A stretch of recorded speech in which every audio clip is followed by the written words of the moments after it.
The cold-hearted female CEO paid me 100 grand a month just to be her personal sugar baby. But I messed up and moonlighted as a host club model. When Serafina found out, she basically dragged me to a hotel suite and gave me a brutal ultimatum.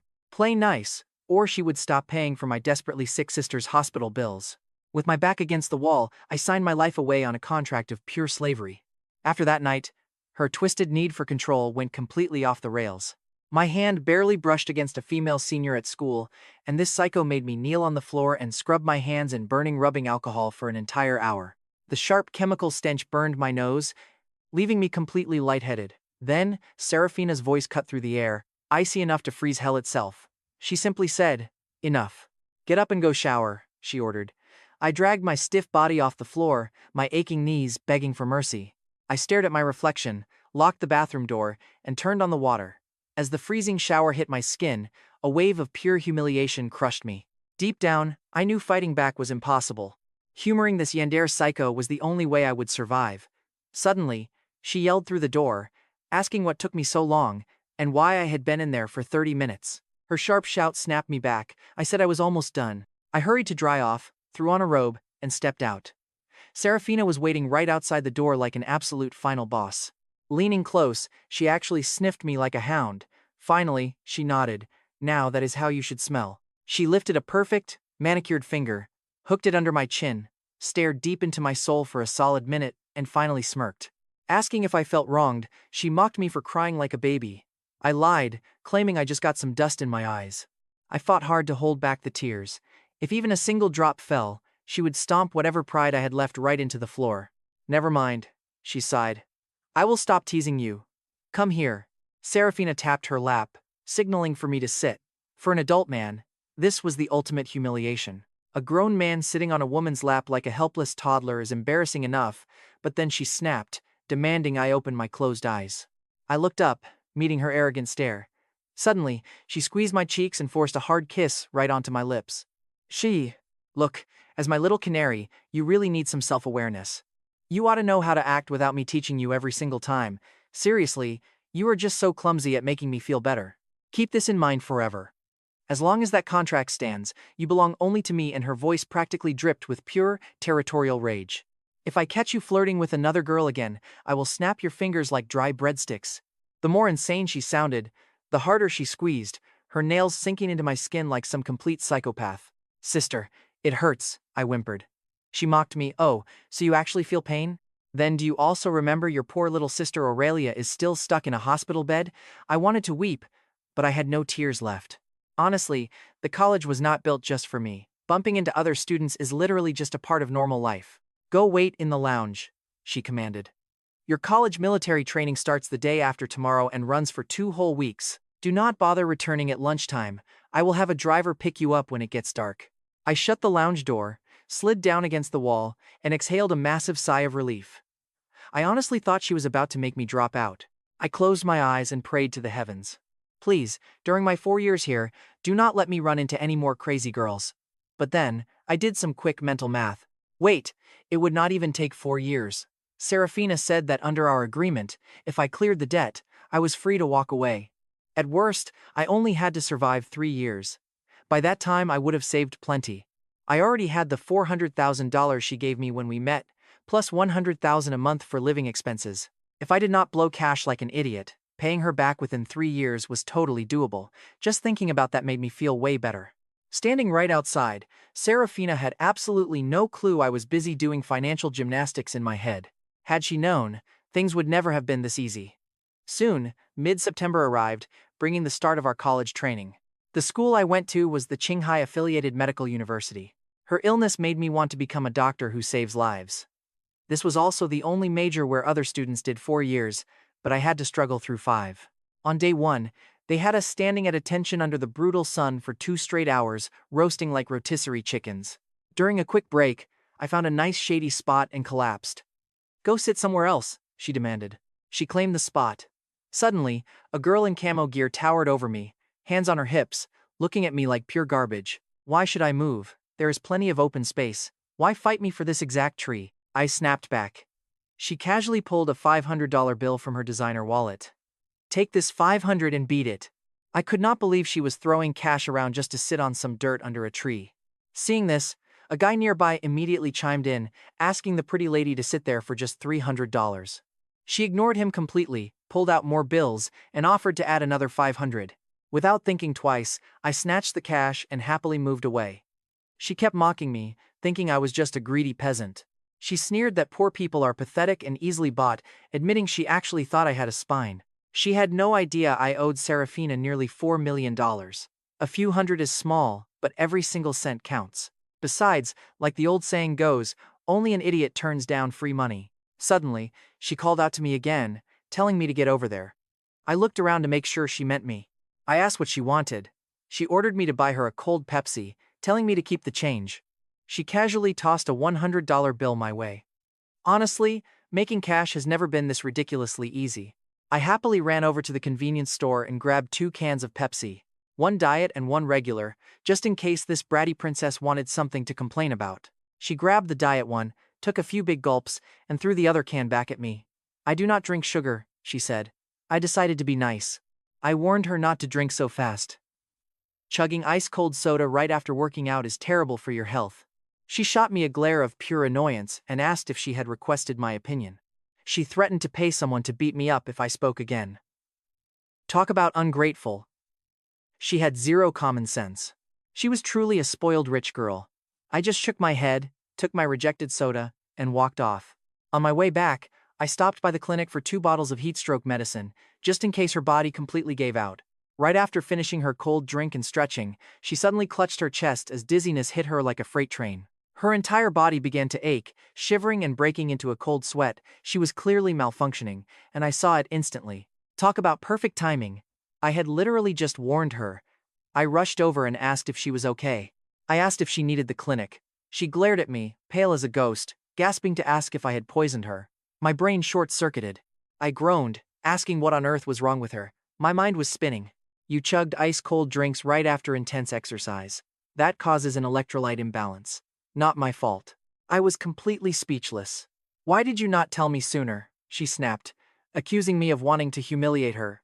She wildly accused me of doing it on purpose. I told her to just find the instructor and get help before she passed out. I tossed her 2 small bottles of herbal medicine from my pocket, telling her to drink up quickly. She caught the bottles but kept up her ridiculous story, shouting that I definitely poisoned her. She accused me of having the antidote ready, asking if I wanted her to fall in love with me. She told me to keep dreaming. I rubbed my temples in sheer exhaustion. This girl was painfully stupid. I honestly wondered how she even passed college exams. Her imagination was running completely wild, and somehow it was still my fault.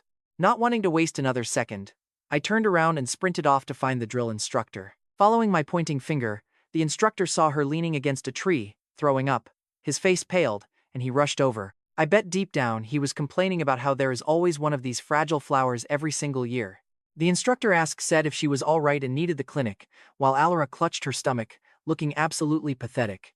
She said she felt awful. The instructor pointed right at me and ordered me to carry her to the clinic. Me? Was there seriously nobody else around? I looked around helplessly, only to find my classmates had backed away 10 feet, avoiding eye contact like we had the plague. Even now, Alara was still being picky. She whined to the instructor, saying she did not want me carrying her, but the instructor cut her off sharply. He told her there was no time to be picky and that comrades help comrades, forcing her to reluctantly nod. I swallowed my bitter tears and hoisted her onto my back. Oh, fantastic. Explaining this to my Yandere sugar mommy tonight was going to be a nightmare, but her mouth just wouldn't stop running. Do not think for a second that I am grateful just because you are carrying me, and do not dream that I will ever like you. Sure, whatever you say, princess. Just pipe down for a second. The infirmary was just a plain, small building. Inside, we found a short-haired school doctor, 2 basic cots, and a rack of medical supplies. The instructor explained to Dr. Thorne that we had a sick student who drank iced soda right after training. I dumped Era onto the cot and turned to leave, but she grabbed my shirt in a tight death grip. She threatened that I couldn't leave and had to stay to keep her company, or she would tell her dad I poisoned her so his goons would smash my face. Whoa, hold on, are you seriously trying to pull mafia boss threats on me right now? The instructor stepped forward, making her cower. You are saying this in front of a military man, he asked. He asked if she was afraid of being dragged to the station for a chat, and Ara instantly deflated. I am just scared to be alone, she whimpered. I was too tired to argue. Fortunately, the instructor and Dr. Thorne were solid witnesses, giving me an alibi, but I still needed to scrub myself raw to get her perfume off my clothes. The instructor patted my shoulder, calling me Caspian and excusing me from the afternoon training. He told me to stay and watch her, promising to bring us lunch from the cafeteria later. As soon as the instructor walked out, she snapped right back into her Sundara mode, declaring she still would not thank me. I told her I did not need her thanks and to stay away, then dragged a chair to the absolute farthest corner to sit. Dr. Thorne laughed from her desk and asked if I knew how hard it was to find a girlfriend these days. She told me to cherish this, saying a woman acting like that is just shy, so I should comfort her. I completely ignored Dr. Thorne's awful advice.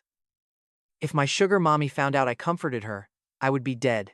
Suddenly, Era switched to a whiny tone, demanding that I go buy some fruit tea for her. She was not actually thirsty. She just wanted me to talk to her but did not know how to start without sounding arrogant since I refused to look her way. Where on earth am I even supposed to find fruit tea around here?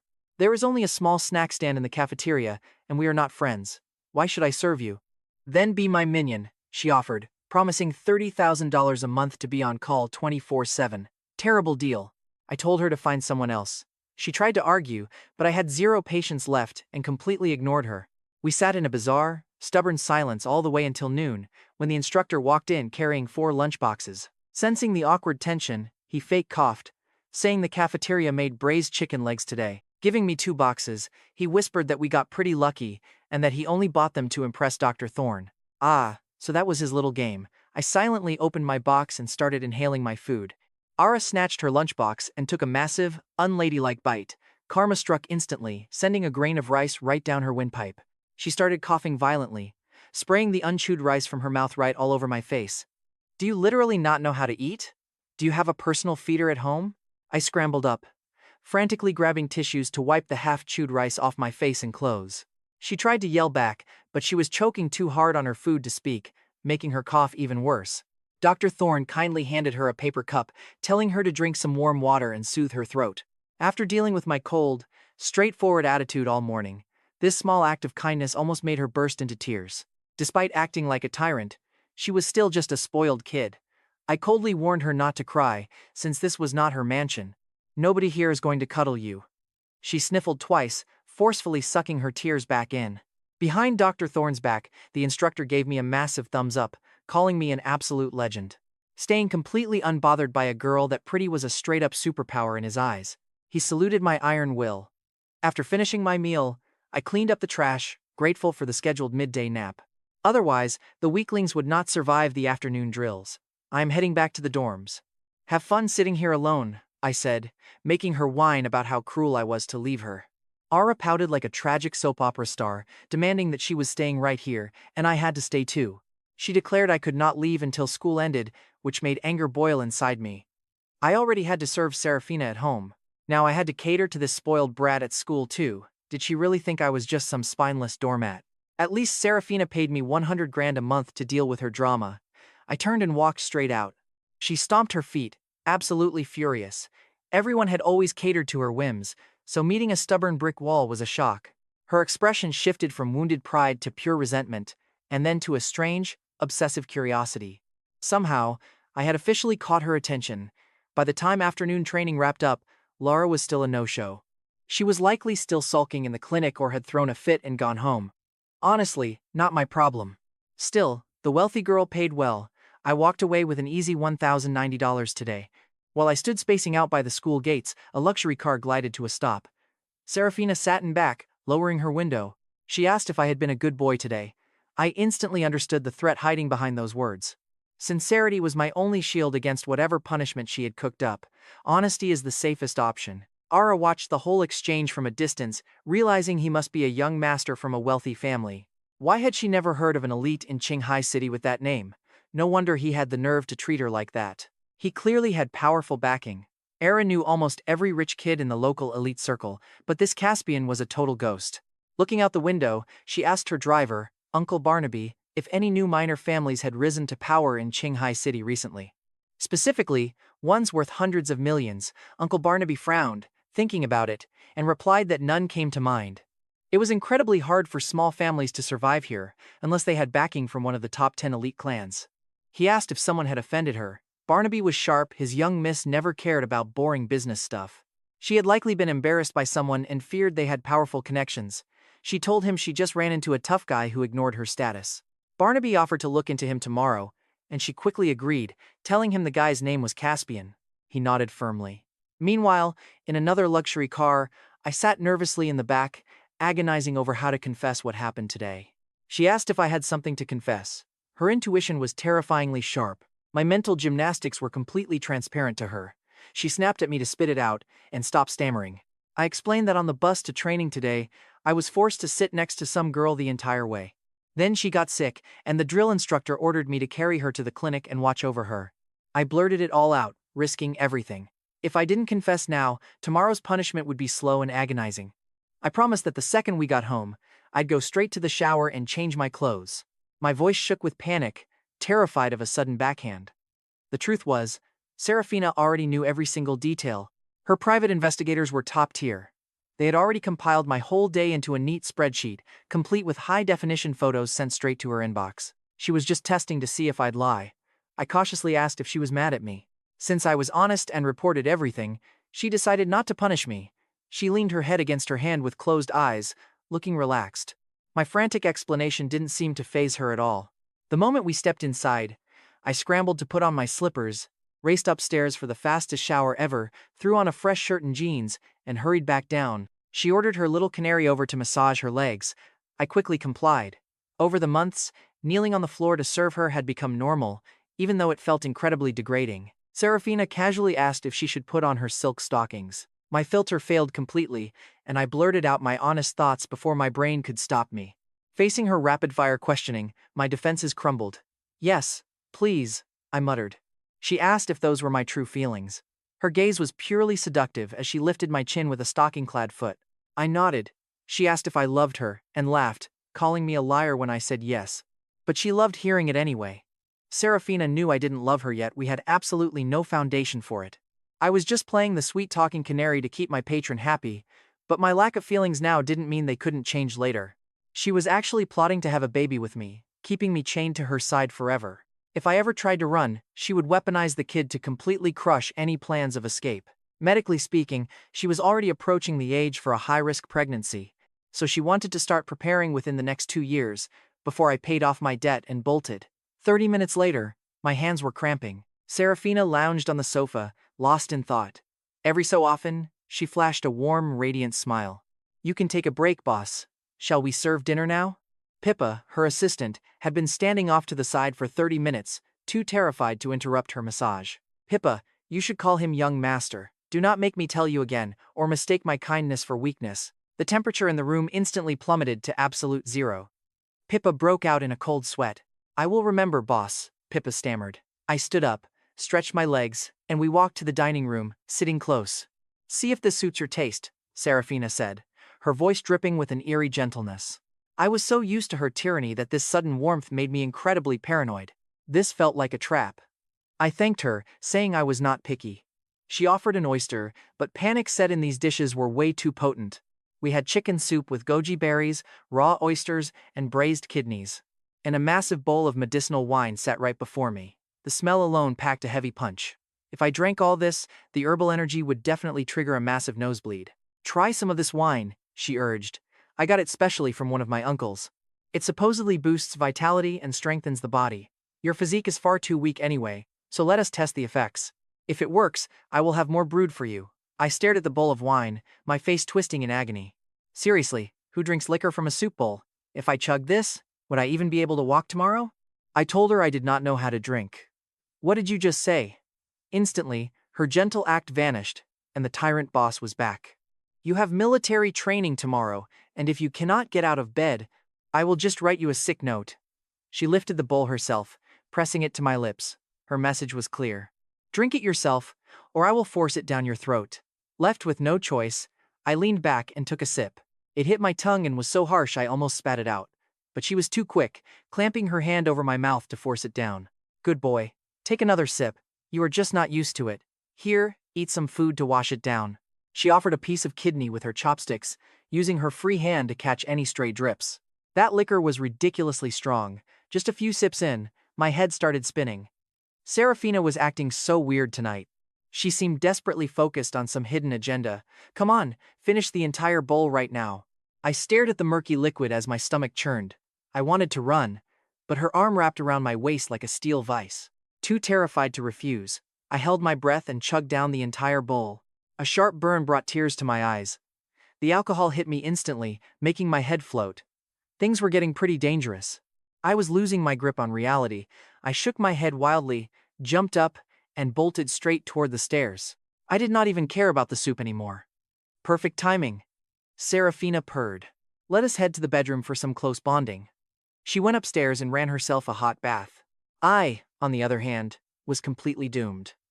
The massive dose of stamina herbs had my entire body vibrating with raw energy. I was literally rolling around on the floor. Back in the bathroom, a wicked smirk crept across Serafina's face. 30 minutes later, she stepped out wearing nothing but a towel, completely barefoot. I sat on the floor, clutching the bed, staring up at her like a starving wolf tracking its prey. Except I had the roles reversed. I was definitely not the wolf. What are you looking at? She asked, tossing her damp hair over her shoulder. She had no idea how dangerous that simple move was to my racing brain. I swallowed hard, unable to look away.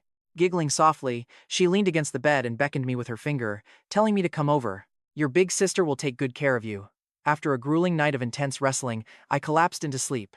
Under the pale moonlight pouring through the window, Serafina stood barefoot. She casually checked my phone left on the floor, muttering to herself that there was absolutely nothing. It was clean, without even a music app. I had exactly one messaging app installed, and my only contact was her. She smirked, gently setting the phone down. At least you are obedient, she whispered. The next morning, I crawled out of bed. My head felt like it had been hit by a freight train. Next to the bed sat hangover soup and 2 pieces of paper. One was a note from Serafina. Underneath lay a check for $200,000. The note read, "Great performance last night. This is your reward from your big sister."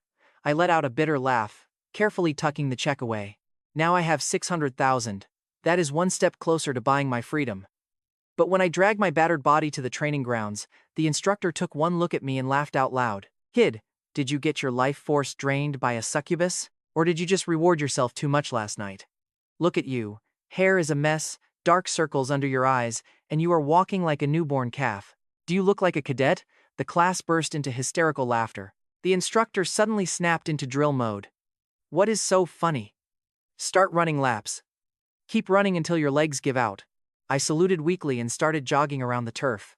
Half a lap in, I was sweating buckets, my legs shaking violently. I mentally cursed Serafina for being a literal demon. If she drained a healthy young guy like this, whoever married her would never survive the honeymoon. But the instructor never yelled for me to stop. Eventually, my legs completely gave out, and I just flopped onto the grass, telling him I really could not run anymore because it was already noon. I begged him to let me rest. Before he could respond, I passed out face first on the grass. Between the exhaustion, the hangover, and the running, my system just shut down. The instructor chuckled helplessly. Nearby, Alara saw me lying motionless. She poked my cheek and gasped, saying I was burning up and sick. The instructor jogged over and felt my forehead, muttering that I really had a fever and asking what was wrong with college kids these days. He complained we were all as fragile as wet paper, then hoisted me over his shoulder and tossed me back into the infirmary to see Dr. Thorne. Dr. Thorne looked up, clearly annoyed, asking why he trained us so hard every single day as he dropped off another casualty. Did he think everyone was a special forces operative? The instructor weakly tried to defend himself. Exactly, Alara agreed, nodding vigorously as she followed us in. The instructor just waved her off. He asked what this had to do with her and why she was even here, since she got sick from cold soda yesterday, which had nothing to do with training. Alara pouted, sticking her neck out stubbornly, claiming it absolutely had something to do with her. She said, since I took care of her yesterday when she was sick, out of basic courtesy, she obviously had to take care of me now. She even did a little bashful shoulder wiggle. The instructor rolled his eyes so hard he nearly saw his own brain. He asked if she was playing out some fantasy about a fox spirit repaying a debt. He suspected my fever was her fault, but she protested that she barely even knew me. Alara blushed furiously, making the instructor grin, until Dr. Thorne commanded them both to zip it. This was a medical facility, not a comedy club. Her authority worked wonders, and the instructor shut up as Dr. Thorne examined me. Diagnosed with heat stroke and exhaustion, Alara immediately volunteered to go buy an ice-cold Pepsi. She sprinted off to the snack stand. The instructor grinned at how eager she was, but Dr. Thorne waved her hand dismissively. She asked if he was leaving, and he admitted he was just waiting to watch the drama unfold. Minutes later, Alara sprinted back, clutching a plastic bag stuffed with junk food, drinks, and an ice cream bar dangling from her mouth. The instructor shook his head, asking how she could possibly finish all of that. He silently noted that Caspian had incredible luck, since a bag like that easily cost a fortune. A normal college student lives on $2,000 a month tops, so this girl had to be rich. What a perfect girlfriend catch. He wished Dr. Thorne treated him like that, right as Alara handed them both an ice cream. Then she lifted my shirt and dumped the freezing cold drinks directly onto my bare stomach. The bone-chilling shock instantly resurrected me from the dead. I shrieked, asking if she was trying to assassinate me, but Alara looked genuinely wronged. She explained she just wanted to buy cold things to cool down my fever, but to me, this was attempted murder. You cannot put literal ice directly over a person's heart. It constricts blood vessels, leading to poor circulation, cardiac arrhythmias, and even oxygen deprivation to the brain. Do you have zero common sense? Dr. Thorne slow clapped from the sidelines, calling it impressive knowledge and basic facts every medical student should know. Alara looked ready to cry, her eyes turning red as she mumbled that she just started college. I scoffed and told her she should probably drop out of medical school and switch majors. Otherwise, when you become a real doctor, you will probably end up killing your patients instead of saving them. Having zero filter and completely ignoring the fact she was a girl, I turned over and went back to sleep. Dr. Thorne interjected, asking if I could be a little grateful since Alara was just trying to help by running to buy me those cold drinks. I just mumbled back, asking how much it cost so I could pay her. I sat up, rummaged through the bag, found the receipt, and checked the total. $157.80. I have plenty of cash. I don't care about your spare change, she snapped. I reached into my pocket, pulled out all my cash, grabbed her hand, and shoved the money into it. Here is exactly $158. Keep the 20 cents change. I feel better now. I'm leaving. Just as Dr. Thorne warned me I still had a fever, I grabbed 2 cold orange sodas, found a shady tree, and laid back down to relax. Interesting. You've definitely got my attention, she thought to herself, a mysterious smirk playing on her lips. She pulled up an email on her phone and scanned a background check. No family connections, and absolutely dirt poor. This file is completely wrong. How does a regular guy get driven around in a Rolls-Royce? Just renting a car like that cost thousands a day. She grew deeply suspicious of whatever secret identity I was hiding. The 10 days of military training finally came to an end. Meanwhile, Serafina stood in her private bathroom, staring down at the single line on a pregnancy test. Damn it. Why didn't it work? Furious, she threw it in the trash, smoothed out her outfit, and walked out like nothing had happened. Boss, you are already so successful and still grind this hard, Blair teased. How are we regular people supposed to survive? Blair, when did you get here? Boss, I have been standing right here for an hour, ever since you went in. We were literally just talking. Were we? I guess my brain has been a little foggy lately, Serafina said, rubbing her temples. Your memory is fine. Your soul just got stolen by that boy Caspian, Blair screamed on the inside. She never acted this way before he showed up, but out loud, she politely asked if her boss was feeling sick. I am fine, just tired. Serafina waved her hand, but a second later, she collapsed forward, face planting hard, right onto her desk. Boss? Blair knew something was off. Usually, a sleeping person's muscles would relax completely. But someone slumped over a desk like that should still have tense muscles to support themselves. Luckily, Blair was highly educated, and she immediately recognized a medical emergency, whereas a regular person would have assumed Serafina was just taking a heavy nap. Inside the sterile hospital room, the IV drip ticked away rhythmically. Sunlight poured through the window, lighting up Serafina's gorgeous face. Doctor, how is she? Blair asked anxiously. The doctor explained she fainted from severe emotional depression. Emotional depression causing a coma? Blair was completely thrown off. She understood every single word individually, but put together, they made absolutely no sense. What could possibly make her strong-willed boss so depressed she passed out? The doctor told her to ask when she woke up. In all my years of medicine, I have never seen anything like this, the doctor admitted, clearly fascinated. A notification suddenly buzzed on Serafina's phone on the nightstand. Blair leaned in, feeling curious. Ah, it's the little canary, she muttered, grabbing the device. The screen was spotless. Serafina's OCD allowed no messy notifications. There was only a single messaging app installed, and Caspian was the sole contact. Blair began scrolling. It was nothing but my daily status updates, and Serafina usually just replied with a cold HM. A mischievous plan formed in Blair's mind. She decided to use her boss's phone to mess with me. I'm pregnant. Come to the hospital. She typed the text, hit send, and instantly cleared it from the history so Serafina would never find out. Sitting in class, I stared down at my screen. My brain completely froze. Pregnant? How? How is that even possible? Serafina would never allow it. A low-class plaything like me had no right to father her child. Even if she was expecting, there was no way it was mine. I was 100% sure we used protection every single time, just like she ordered. If that kid was actually mine, getting away from her would become physically impossible. She would use that baby to lock me down forever. What was I supposed to do? Back at the hospital, Blair watched the typing bubbles, giggling quietly to herself. Caspian was absolutely losing his mind with panic, trying to write a response. Just kidding, pay attention in class, she typed next. Reading that, the massive weight on my chest vanished. I let out a breath I didn't realize I was holding. Then you dare daydream in my class? As soon as class ended, she dropped into the seat right next to me. None of your business, say what you need to say, I muttered. Come with me to the cafeteria for lunch. She grabbed my arm and pulled me with the power of a gorilla. So annoying. Do you really need a chaperone just to eat? Do you want me to pre-chew your food like a baby bird, too? I forcefully yanked my arm back, but she whined that she didn't know the cafeteria. Plus, I get major social anxiety. Having someone beside me makes me feel safe, and you are literally the only person I know here. What do I have to do to make you come with me? Forget it, I am not going. Alara glanced around to make sure the coast was clear, then slid uncomfortably close to me. Poking my arm, she said she knew my dirty little secret. If you do not have lunch with me right this second, I promise the whole school will find out tomorrow that you are just some kept guy living off a sugar mommy. She basically breathed those words directly into my ear. How did she even find out? My face went completely pale. How could she possibly know that?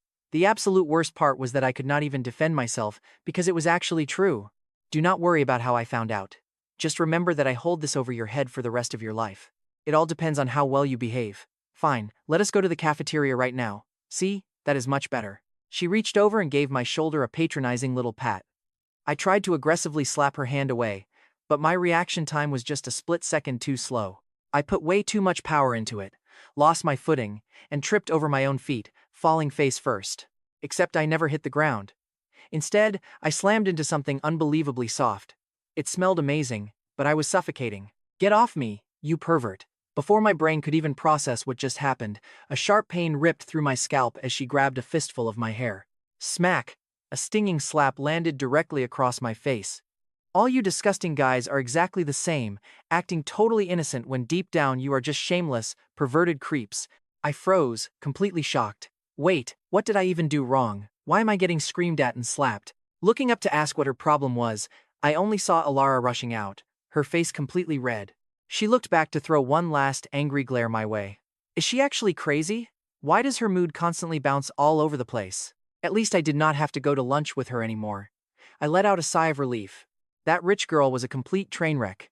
Absolutely nothing she did made any sense. Shaking it off, I started walking across campus by myself.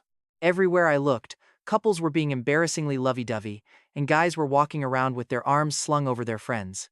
Hey there, Junior. Out of class?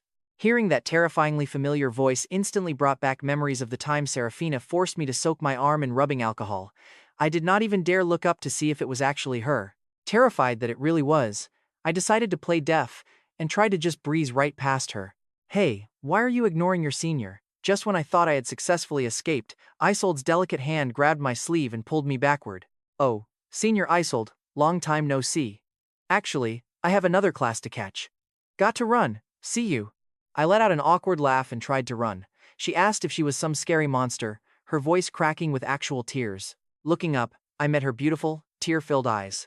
Oh no, Senior, why are you crying? You are so pretty and cute. How could you ever be a monster? I frantically repeated every comforting line I had ever seen online. Honestly, I had never spoken this many words to any girl in my entire life.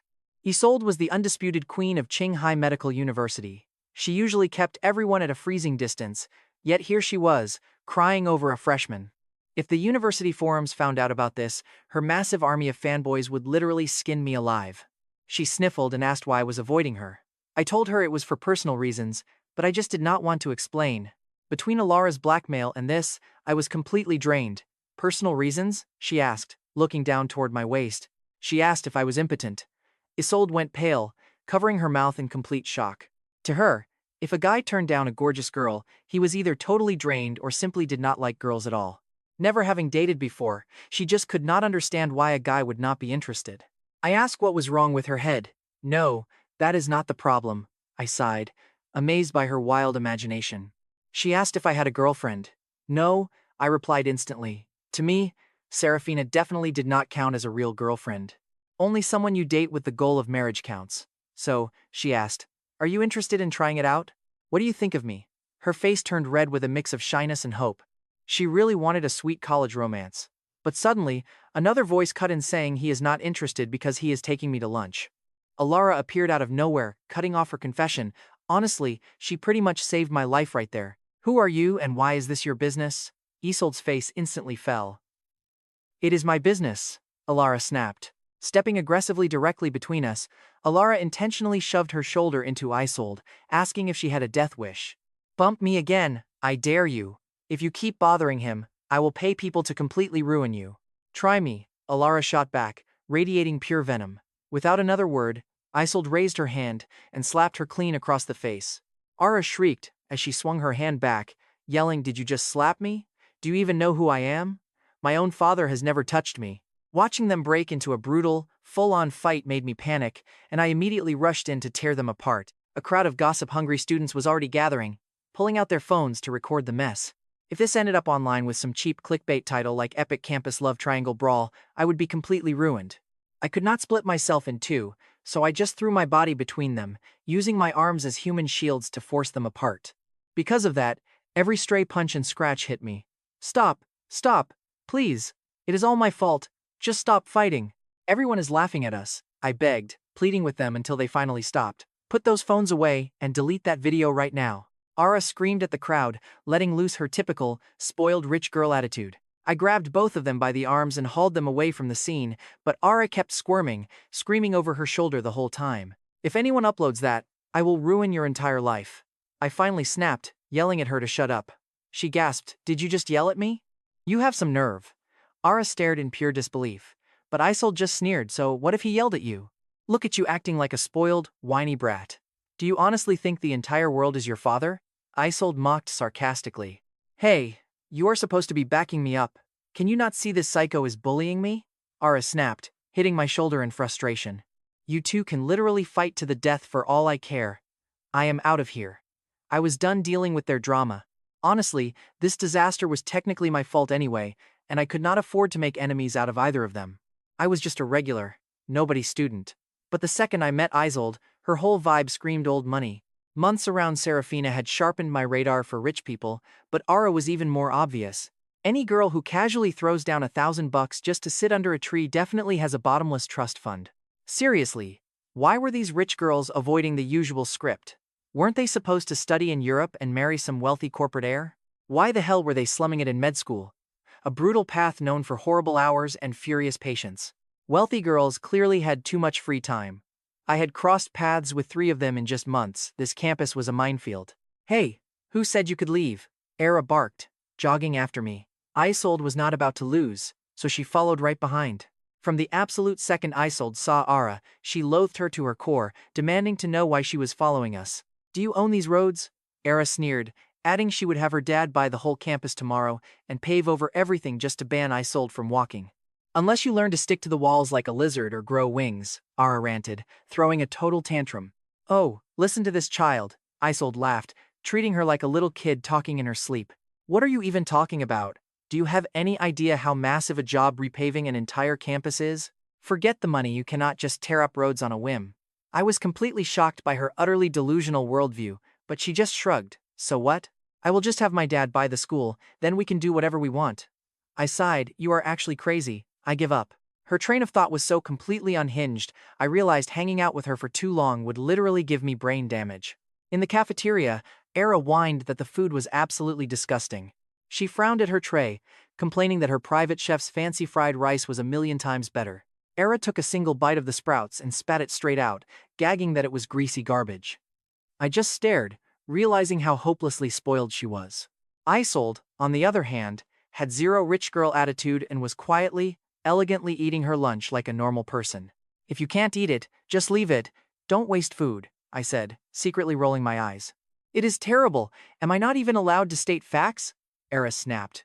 She was a total princess who had no clue how normal people lived. Do you think you're royalty? I asked bluntly. None of your business, she shot back. You talk too much. Why would someone of my status ever need to understand peasant struggles? Ara scoffed. Go to the bakery 15 miles away and get me an Oreo cheesecake. It has to be fresh, and if it isn't, make them bake a new one. I have money, she said, sliding a platinum credit card toward me. Are you insane? That bakery is miles away. A round trip would take at least 2 hours, and we have afternoon classes. I was so mad, I almost laughed. I am skipping class, she declared, sounding like an absolute spoiled brat. Fine, then starve. I am not your butler or your dad. Why do you think I would ever put up with this nonsense? I slammed my tray down and walked away, and Isolde immediately followed me. Are you really just leaving her there? Isolde asked. I sighed, telling her I could not handle that high-maintenance behavior. That is not even sassy, it is just pure brat behavior, I grumbled. Behind us, Ara screamed, Damn you, Caspian, go to hell. Ara sprinted straight out of the cafeteria and slammed a brutal kick into my back. My foot was already hovering right over the stairs. The blow sent me flying. I slammed hard onto the concrete, scraping my knees, elbows, chin, and forehead. I rolled on the ground, groaning in pain. It hurt so bad. Isolde panicked and rushed over to help me up. She panicked, asking if I was okay. I tried to play it cool, saying I just scraped some skin, but she insisted it was serious. She insisted it wasn't just a scrape and dragged me toward the hospital. Her eyes were filled with sheer panic and anxiety. I told her it was fine. As a kid, I got scraped up constantly. All I needed was a wash and a band-aid. She refused, warning me it would get infected. Before I could even answer, she dragged me toward the school gates. I was so confused. Why was this upperclassman, who was practically a stranger, so worried about my well-being? Once the nurse in the ER bandaged my wounds, Isolde's racing heart finally seemed to settle down. We sat quietly in the hospital corridor, awkwardly watching people pass. I finally asked why she was being so nice to me. We barely even knew each other. She just looked at me and asked if everything in this world needs a reason. If you really must know, she said, it's because looking at you is way better than looking at other guys. She confessed she believed in love at first sight. Love at first sight, I stared at the floor, before she handed me a chocolate. She explained that eating sweets releases endorphins, then pulled a fancy box from her bag and gave me 2 pieces. I told her I wasn't actually in a bad mood, but I took the chocolate anyway and popped one in. It tasted way better than Ferrero Rocher. Since that was the height of luxury in my broke life, it was my only metric. She said they were Godiva truffles, apparently the official chocolate of some royal family. Of course they're good, she teased. Why else would they be so criminally expensive? My eyes nearly popped out. Even if it wasn't a fortune, a $3 chocolate was already a massive deal to me. Do you know why I love chocolate so much? Isolde asked suddenly, her voice dropping to a whisper. I nervously guessed it was the taste. She laughed, saying it's just easy to carry, teasing me for being so serious. She pointed at my blank stare and cracked up. I sighed, relieved she wasn't about to drop some tragic backstory. I wiped imaginary sweat from my forehead. If she pulled the classic ignored rich kid drama routine, I'd be totally lost. I wouldn't know how to comfort her. She asked me what backstory I was talking about. I was born at the absolute top of the pyramid, she laughed. I chuckled nervously, realizing she was right. I really thought she was going to pull the lonely heiress trope. She suggested we head back to school since I had class. I'm free, so I'm coming with you. When I asked if she wanted to rest, she said dorms were boring. It is just scrolling on phones, watching shows, and listening to roommates gossip. She shook her head in annoyance. A wave of pure terror hit me. I pleaded internally, begging her not to come to my class. Sitting with Era this morning was already hard enough to explain. If Isolde tagged along too, Serafina would make me kneel on nails tonight. My sugar mommy's jealousy was deadly. Isolde asked why I was spacing out and urged me to hurry. I followed. We took a cab back to campus. The second we got out, Isolde received a call and her face completely froze. Going pale, she yelled that something came up and she had to skip class, then bolted back toward her dorm. I let out a silent sigh of relief. Thank God she had an emergency. I hoped we would skip that rain check forever. I needed to stay alive. Back inside the classroom, the other students were still whispering and gossiping. I took a seat in the back and looked around. Ara was surprisingly absent. Whatever, I didn't care. Suddenly, a voice said, "Take this." just as I had my head down, secretly texting my daily check-in report to Serafina. Ara dropped a fancy little gift box on my desk and sat next to me. She mumbled that it was just compensation for my medical bills. Medical bills? I didn't expect an apology. Seeing her try to give a gift with that awkward tsundere attitude was actually pretty funny. With her baby face, she looked helpless. I let it go. She asked if her gift was too cheap, or if I was rejecting her apology because of that woman from earlier. I groaned, explaining I didn't mean it that way. How did she spin a whole conspiracy from 2 words? I just didn't mind the kick. I was over it. She demanded to know what I meant, snapping that she didn't have to deal with me anyway. It was take it or leave it. Our little lovers' quarrel was being broadcast to the whole class. Several guys looked ready to smash their phones from pure jealousy. I spent all afternoon picking out this apology gift, she muttered. Ara pouted, lifting her arm to smash the small box onto the floor. But wait, I actually wanted it. Free stuff is free stuff, right? I lunged, snatching the box right before she spiked it. She hummed, so, you accept? If I said I did not care about the kick, would you believe me? I almost believed those trash lies. If I did not already know that all guys are secretly petty, I probably would have fallen for it. I wondered who the petty one really was, rolling my eyes and muttering under my breath. What did you say? Who is petty? Ara was a lit stick of dynamite, one spark and she exploded. I was convinced she was made of highly flammable materials.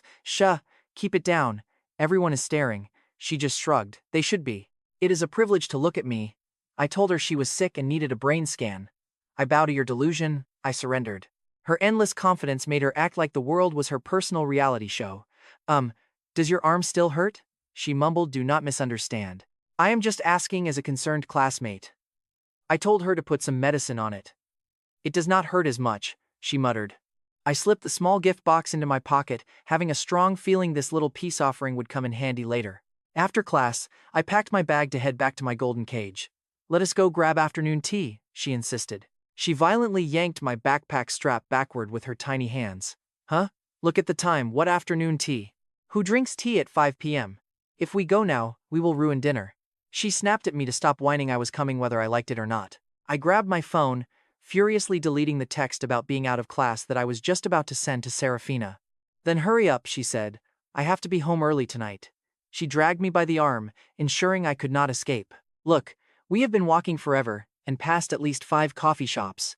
Where exactly are we going? We are finding a coffee shop, she insisted.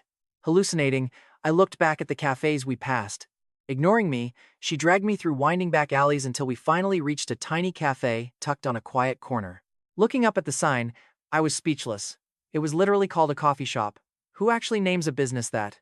That is like opening a shop next to a grocery store and calling it supermarket entrance. You dragged me all this way for a shack? She retorted, what do you know? This place is recommended by huge influencers. Word has it, the owner personally sources all the beans. Everything is freshly ground, and they only serve 20 customers a day. I had to fight for this reservation. I told her she needed serious medical help. I do not know much about coffee, but anything hyped up by influencers is usually a complete scam. It is overpriced, pretentious, and tastes like dirt. She told me to mind my business and just try it. We stepped inside as the bell jingled. The shop was not packed with aesthetic hipsters like the internet claimed. It was dead silent. Business was clearly terrible. The decor looked rustic, mostly covered in grays and browns. The place was tiny, holding just a few tables, 5 bar stools, and a decaying piano. A voice welcomed us, asking for our reservation. I am the owner and sole employee, Marigold, said a woman in sharp office attire and rimless glasses who emerged from the back. I knew it. I sneered internally. Just admit you are running a failing shop alone. Ara spoke up, yes, I booked yesterday. Ara shoved her phone screen right into Marigold's face. Marigold quickly verified the booking, handing it back with a polite smile. Confirmed, she said. Please wait, pour-overs take time. Our beans pass strict quality control to guarantee the purest flavor and protect your health. She bowed slightly and retreated to the back. We waited 20 painful minutes before Marigold brought out our order, offering 1 free refill. I carefully inspected my cup. No fancy latte art, no milk, and 0 sugar cubes. Just the aggressive aroma of pure, unadulterated caffeine hitting the air. Ara could not wait, taking a massive gulp. Hey, drink slower, I sighed. Nobody is stealing it. She covered her mouth and whispered that it was way too bitter and we got scammed. I could not help laughing.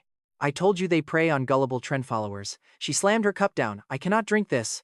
This is basically liquid suffering. I am going to ask the owner for sugar, she said, marching to the counter to ask for some. It is too bitter. Marigold smiled but stood her ground like a Spartan. I am very sorry, but we only serve coffee in its original state. Adding sugar or milk completely ruins the true essence of the bean. I watched Era stomp back, pouting furiously. She would not give you any? I asked. She said not only is there no sugar, but I cannot even take it to go.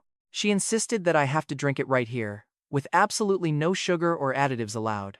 It is just raw bean juice, Ara fumed. Let us get out of here. I am not drinking this garbage. I looked down at my steaming cup. Leaving without a single sip after she paid those crazy influencer prices felt like a crime. Right before getting up, I grabbed the cup and took a massive gulp. Ugh. It was so incredibly bitter. Honestly, it tasted even worse than my miserable life. I had to use every bit of willpower just to swallow it. See? I told you it was pure toxic waste. Why did you drink so much anyway? Ara raged as we walked outside. I am never trusting influencers again. They are basically a cartel, definitely taking under-the-table kickbacks. In her blind rage, she kicked a loose rock on the sidewalk. It sailed through the air and smacked a smoking thug right in the leg. What is wrong with you? Are you blind? Throwing rocks at people instead of the trash? The blonde thug barked at us. Behind him stood two other shady goons, covered in terrible tattoos and cheap piercings. Ara snapped, "What? You want to start something?" Ara puffed her chest out, completely fearless. The blonde thug stomped out his cigarette, looking annoyed, until he got a good look at her face. "Boss, this girl is a total 10. This kid is lucky." One of his goons snickered, "Hey kid, get lost. Leave your girl here to help us cool down a bit." The leader sneered, rubbing his hands together like a cartoon villain. I let out a cold laugh. "You guys are an embarrassment to street thugs everywhere. You are ugly, but your dreams are beautifully unrealistic. If you have the guts, try something." Era was practically radiating arrogant confidence. She raised an eyebrow, smirking in pure contempt. "Boss, she is looking down on us." The dumbest-looking thug with facial piercings lunged forward. "Let us teach her a lesson and show her who runs these streets." Era immediately dropped into a perfect fighting stance. I totally panicked. I knew exactly how dirty these street rats fought. I grabbed her arm and shouted stop, trying to be an anime hero, "Run!" But she did not budge. Instead, she unleashed a devastating flying sidekick right into the charging thug's stomach. He crashed hard onto the concrete steps. "My kidney?" he howled in pain. "Trying to play gangster and you picked me?" Era mocked him mercilessly. The remaining two goons stood there, completely paralyzed by the sudden, brutal beatdown of their buddy. They immediately dropped to the ground, curling up to protect their heads. "Sis, we did not even do anything," one of them sobbed. "Why are you hitting us? We were only talking trash. Even if you came with us, we would not actually do anything." Fueled by absolute rage, Ara kept kicking them, calling them worthless, pathetic trash, who contribute nothing to society. I lunged forward and dragged her back. "Easy there, princess, before you catch a murder charge." She finally backed off, but her vibe was absolutely terrifying. I glared at the running thugs. "If I ever see you bleaching your hair and acting tough again, I will break your legs. Go find a factory job and screw on bottle caps." The thugs scrambled away on all fours, sobbing. "Yes, sir, you are totally right. We are quitting the gang life and applying for factory work today." Cold sweat dripped down my back as they ran. I stared in disbelief. She actually knew how to fight. She rolled her eyes. "Obviously. Did you think it was just for show? You better act like a good little minion around me from now on, or you will end up exactly like them. Got it?" She patted my cheek menacingly. I stood frozen, nodding like crazy. "Thank you for your mercy, great miss." She nodded, looking deeply satisfied with herself. "Good boy. You are my campus servant now. Do not worry, I will pay you. Your daily job is serving me." I tried to speak up, but she cut and rejected me, "And you join the pavement guy. I will beat you up instead. Your choice." Speechless, I could only sigh internally. How could someone with such a cute face act like a domestic terrorist? A car horn suddenly broke the silence. Checking my cell phone, it was already past 5 p.m. "We will talk later because I must head home." "Why? Does your sugar mommy have a strict curfew?" She mocked me. "Mind your own business." I walked toward the main road, hoping to catch a cab. Following right behind, she warned this remote area had 0 cabs. But her car was parked nearby. "I will give you a ride." "Are you actually trying to be nice?" I looked at her with deep suspicion as her eyes rolled to the stratosphere. "What does that even mean? What could you possibly have that I would steal? Do I look like your sugar mommy?" "I do not want a used man. I just think you are easy to bully." Trying to understand her mind was like mapping the bottom of the ocean. She literally exploded over a single question. Now I was supposed to be grateful for this forced servitude. She grabbed my shirt and ordered me to get in. Stop wasting time. She violently shoved me into the back seat, even giving me a little kick to make sure I went all the way in. The entire scene looked like some mob boss kidnapping a helpless schoolgirl. The driver peeked back, asking Miss, "Who is this?" "Just a classmate who couldn't find a cab." "Take him home," she ordered casually. The driver nodded. "Where to, young man?" I quickly pulled up the hospital address and showed the driver. "This is the place, please."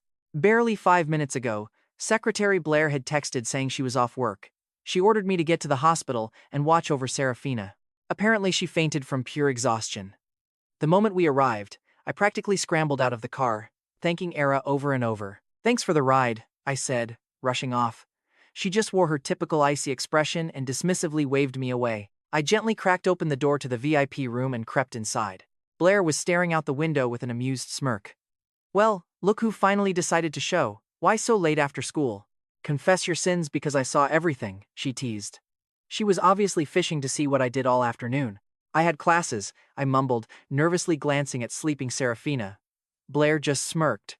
"Really, or were you on a date with some girl? Careful now. If she wakes up, I will snitch and let her punish you." I shrank back in terror, stammering that she forced me to do it, but Blair shot back, asking why I did not just say no to her. Though I tried to refuse, she threatened to tell the whole school that I was just a kept man living off her. My face went pale, my voice shaking as my fingers nervously twisted my shirt hem. Blair grabbed her things, walked past, and gave my waist a painful pinch. "Look at you, absolutely terrified. You are such a coward. Anyway, I am heading out." Her sweet, heavy perfume washed over me, leaving my head spinning. Once she left, I stood frozen by the door before sitting down to stare blankly at sleeping Serafina. I had to admit, she was breathtakingly beautiful, like a white spider lily blooming in the dark, toxic yet utterly mesmerizing, a dangerous beauty you only admire from afar. I stared like an idiot, swallowing hard, desperately fighting the urge to lean down and kiss her. Suddenly, Serafina rubbed her temples and slowly pushed her weak body up to sit. "Blair, what time is it?" "Sister, it is 6 p.m. The sun just set." She murmured, "Come here. Little canary. Give big sister a kiss." I obediently leaned closer. She pulled me in by the waist, locked her other arm around my neck, and showered my face with soft, quick kisses. Since I was leaning over the bed, my entire weight rested on my tiptoes. Soon, my back began to ache and my calves cramped. She noticed, asking if it was too uncomfortable kissing like this. She softly stroked my cheek, telling me to let big sister hold me. Then she slid over on the hospital mattress and patted the empty spot. As soon as I settled in, she pulled the blanket over us, rolled on top to pin me down, and kissed me deeply. But we were in a hospital. Couldn't we wait until we got home? I was way too easily embarrassed for this. Without the locked doors of her mansion around us, I felt completely exposed. A sharp click. "Excuse me, Boss Lou." Both of our heads whipped toward the door. A young nurse had walked in carrying a tray. She completely forgot to knock. Serafina's face instantly turned to stone. "Who gave you permission to enter without knocking? Get out," she roared. The terrified nurse almost dropped her tray. "Yes. I'm sorry. I'm leaving," she stammered, scrambling out of the room. My heart hammered. "Sister, maybe we should just wait until we are home." With her mood completely ruined by the sudden interruption, Serafina lost all interest. She rolled off me and slid out of bed. But even though the romance was dead, her hands kept wandering, tracing aggressive paths across my chest. Being teased like this was pure torture. It tickled, but I did not dare pull away. My face burned, my breathing grew heavy, and my toes curled tight. Pleased with my reaction, Serafina finally stopped teasing me. She grabbed her coat, sat on the sofa, and tied up her hair, telling me to get up and put my shoes on. "We are going home. Are you feeling better, sister?" I asked, even though it felt like a stupid question after she nearly devoured me on a hospital bed. Her body was in peak physical condition. She coolly muttered she was fine. Once home, she skipped dinner entirely and dragged me straight upstairs, ordering me to shower. While I was in the bathroom, Serafina checked her calendar app, quickly doing some mental math. Tomorrow aligned perfectly with her peak ovulation window, meaning tonight required absolute maximum effort to guarantee a pregnancy. She wondered what to do. Truth was, she simply loved bullying him too much to stop. Every time she saw his dumb, adorable face looking so helpless when she tortured him, she just couldn't stop. Madness took over her thoughts. Her nails dug into the pillow as a sick, obsessive smile stretched across her face. She would keep him tied close, Without her permission, he was going nowhere. Don't even dream of leaving me. In the shower, despite the steaming hot water, a sudden shiver ran down my spine. Weird. Why did it feel like someone just walked over my grave? I cranked the hot water up to soothe the sudden goosebumps. Out in the bedroom, Serafina lounged in a tiny black silk nightgown that barely covered a thing. Those thin spaghetti straps held on for dear life. Matte black stockings hugged her long legs, highlighted by the dim, moody glow of the bedside lamp. She propped herself up on an elbow, watching me with bedroom eyes as I stepped out of the bathroom. Honestly, the sight almost gave me a spontaneous nosebleed. She crooked her finger, commanding me. Older women were terrifying. They knew exactly how to dismantle your mind. They knew exactly when to push, when to pull, and how to mix elegance with playful pouting. My mind went completely blank. My legs moved on autopilot, carrying me to the bed until my knees buckled and I collapsed right beside her. Good boy. Let big sister love you. 90 minutes later, I lay beneath the covers, absolutely drowning in regret. 1 second of weakness was all it took for her to reel me in completely. My hand drifted to my neck. A sharp sting reminded me of the fresh mark she had branded me with. Serafina sat up, flicked a lighter, and lit a slim cigarette. Taking 2 drags, a satisfied flush lingered on her cheeks. Are you hungry, baby? No, I shook my head weakly. I had them make chicken soup. Get up and drink some later. It was not a suggestion, it was an imperial decree. If I refused, she would literally pry my jaws open and pour it down my throat. Okay, I submitted, choosing survival. She liked her birds obedient and easy to control. Around her, I played the part of the perfect, submissive pet. Whatever she wanted, I did. Whether that meant being on call 24/7 to make her smile, or silently taking her anger. Roll over. Hug me. At her command, I scrambled up and draped myself over her, burying my face in the silk nightgown. I am not happy. Tell me what you did at school today. Where did those bruises on your arm come from? Do not make me drag it out of you. Must I interrogate you? Her voice was incredibly soft tonight, probably because she was thoroughly satisfied. But beneath that soft delivery lay an absolute, ironclad threat. I went to class, and then when I was leaving the cafeteria, some girl kicked me in the back. That is how I got these scrapes on my arm and elbows. My mouth went dry. How could I explain the afternoon coffee without triggering World War II? My heart pounded against my ribs, terrified that another slap was coming. She grabbed my chin, forcing my eyes up, and then she threatened me. She forced me to go have coffee with her. Claiming she would expose me to the whole school if I refused, she got her way. So you went. Was the coffee delicious? I am sorry, sister. You are already living off me. Why are you so afraid of people knowing? Her grip on my chin tightened painfully. I winced, trying to escape the pressure. I just wanted to keep whatever tiny shred of dignity I have left. Oh, so you admit you are playing both sides. Do you remember what you promised me just days ago? Have you forgotten already? Have I spoiled you so much that you think you can mock me without consequences? Pure panic flooded my entire body. Serafina's eyes darkened, her manicured nails digging into my cheeks. I didn't. I am sorry, sister. Does it hurt? Tell me. It hurts. So, you do know what pain feels like. When you were out drinking coffee with another woman, did you even consider the consequences? I was wrong. My eyes burned as tears threatened to spill over. Seeing how pathetic I looked, Serafina's cold heart softened just a fraction. Go. Kneel on the floor next to the bed. Don't you dare get up without my permission. We will see how long it takes for my anger to fade. Yes, boss. Knock. Knock. Boss, the chicken soup is ready. Should I bring it in for you and the young master? Pippa's voice echoed nervously from the hallway. Dump it. Make some coffee and bring it up. Yes, boss. Right away. Her only redeeming quality, and the reason Serafina kept her around, was that she never asked questions. Pippa sprinted downstairs, brewed 10 cups of coffee, and led a line of maids upstairs to deliver them. Boss, the coffee is ready. Bring it in. Put it on the table. Pippa led the maids inside. The first thing they saw was me kneeling in disgrace, but they kept their heads down, not daring to look. Put it down gently, Pippa instructed. Setting the cups down, they practically teleported out of the room. What did the young master do to get punished like that? He definitely got caught flirting with some young girl outside. What are you whispering about? Do you have nothing better to do? Pippa scolded them fiercely in the hallway. If you have work, work. If not, go to sleep. If I catch you gossiping about the boss and the young master again, you are all fired. The maids shut their mouths instantly and scurried away. Meanwhile, Pippa pressed her ear to the bedroom door to eavesdrop, holding the bowl of chicken soup Serafina told her to throw out. She took a loud slurp. Wow, this soup is incredible. What a shame the young master misses out. Poor guy, Pippa thought, happily drinking down the evidence. Inside the room, I kept my head down. The heavy aroma of coffee filled the air, triggering my starving stomach to growl. I knew exactly what this was. Serafina was punishing me for that coffee shop date. Go drink all the coffee on that table. Once you finish, I will forgive you. You love coffee, right? If you throw up even one drop, you will be kneeling all night. Gripping the edge of the bed with shaky legs, I stumbled toward the table. 10 cups of coffee sat there. 10 different flavors. Each cup was about 200 milliliters. 10 cups meant chugging the equivalent of 4 massive water bottles in one sitting. I grabbed the first cup and downed it. I managed 3 cups. At first, the different flavors came through, but by the fourth, it was just hot, bitter sludge. By the 5th cup, my stomach was in violent revolt. All that liquid, sugar, and milk hitting my completely empty stomach triggered a massive wave of nausea. Keep drinking, she told me. I thought you liked it. Throw up and see what happens, Serafina said coldly, leaning back.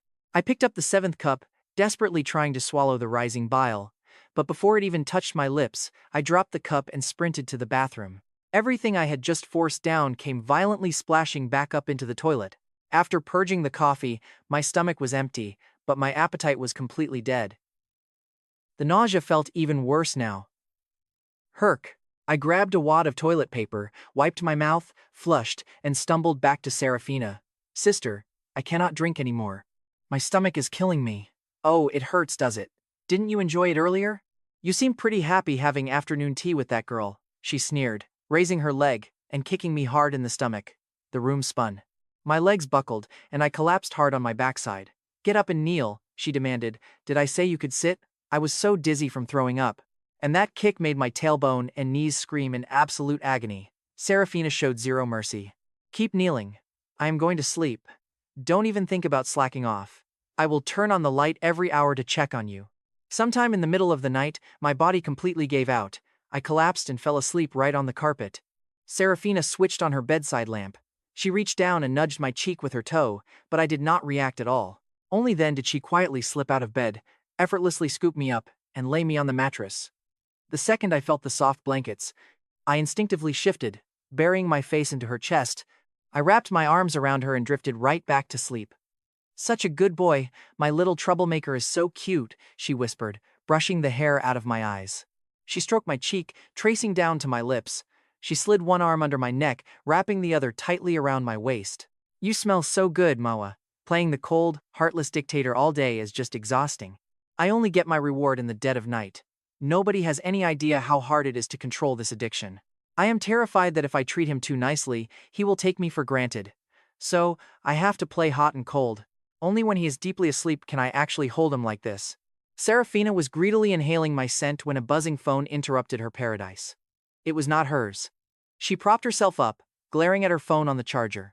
Its screen was black. Plus, as a CEO, her phone was never silent, so it had to be mine.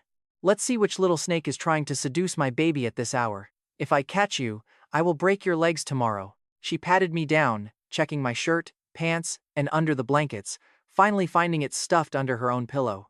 Disappointingly, the screen just showed an ad. My chat app was a total ghost town. The last time I had even charged this phone was 3 days ago. Bored, she tossed it aside and went back to cuddling me. Before falling asleep, she definitely took full advantage of my unconscious state. The next morning, Serafina actually overslept for the first time in history. The sun was already blazing through the windows, making the silk sheets gleam. The weather is beautiful today, she murmured, pinching my cheek hard. Ow, I groaned, half asleep. Get up immediately, and help me get dressed. Smack. She delivered a stinging slap to my backside, instantly rebooting my brain. I shot up like a rocket. Go to the closet and get me some stockings. What color, sister? Black, white, nude, or fishnets? I asked. Little brat, you know quite a lot, don't you? She grabbed my face and planted a deep morning kiss on my lips. A buff from Big Sister. Wait here, sister. I volunteered to grab them. My adrenaline spiked. I leaped out of bed and bolted into her massive walk-in closet. A quick slide of the drawer revealed nothing but 99% black or gray stockings. No other styles existed. Serafina definitely had a very specific aesthetic. Being a total germaphobe, she wore each pair once and threw them away. I grabbed a random black pair and rushed back. Offering to help her put them on, I naturally dropped to my knees, tore the package open with my teeth and pulled them out. Serafina laughed internally. What a good boy. Her training was clearly yielding fantastic results. She casually extended her leg. I obediently supported her heel with one hand while gently rolling the stocking up her leg with the other, asking her why she loved wearing them so much. Her bare legs were already flawless, but the stockings added a seriously alluring filter. It was like adding the perfect soundtrack to an epic scene. She said she loved wearing them just for me. Honestly, a million poetic confessions could never beat that single line. Serafina refused to let me off the hook.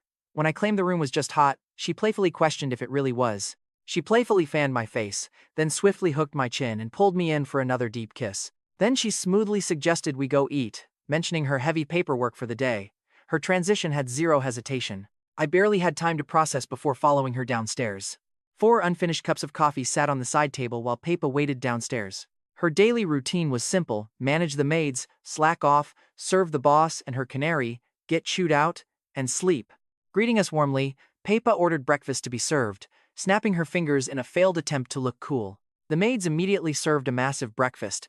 Yet, despite the Michelin star feast on the table, Serafina only had a cup of black coffee. Her self-discipline was terrifying. She truly was a born CEO.